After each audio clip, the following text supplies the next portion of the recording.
Hello to all our new grads. My name's Cara. I'll be going over a little in-service about wounds and a few learning resources and activities that we can do to hopefully give you a bit of education about wounds that you'll see on the wards. Wondering if you're in the right place? You sure are. So this in-service is targeted towards new graduate nurses in working on surgical wards in Australia. Alright, so why are we interested in this? New graduate nurses report that they're not very comfortable when it comes to wound care, and we know that wound care on a ward can take up to 20% of the daily activities that a nurse will do. So the research suggests that a lot of the issue could be due to not being able to link the theory that you've learned to the workplace skills that you do.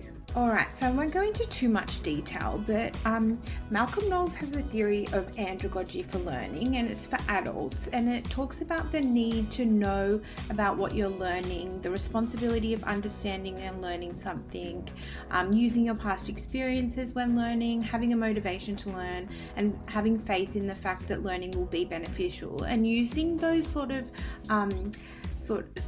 those steps is how we have sort of framed the resource that we are going to present to you right now. So this is it, the badge reel card. It's supposed to go on your badge reel with your ID or whatever else you have on your card, on your reel.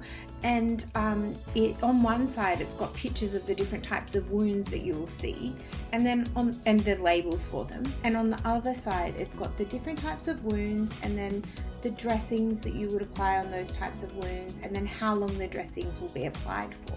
What are we encouraging you to learn? The learning outcomes for this resource are the correct identification of the wound, the dressing, and how long the dressing should be left on the patient for. So I want to make sure that our learning objectives are SMART goals. So they're specific because it's about one wound, one dressing, or one time period. They're measured because it's one thing to identify. They're achievable because there's only a set amount of options to choose from. They're relevant because it's been discussed already that there's a gap in knowledge versus application on the ward, and they're time bound because they're used in the work field every day. And to finish, I've just got some learning activities for each of the learning outcomes in the slides to come. So I'll give you guys a copy of those that you can read over. This is the last one of them all. And then we've got the reference list. Thank you. Created using Powtoon.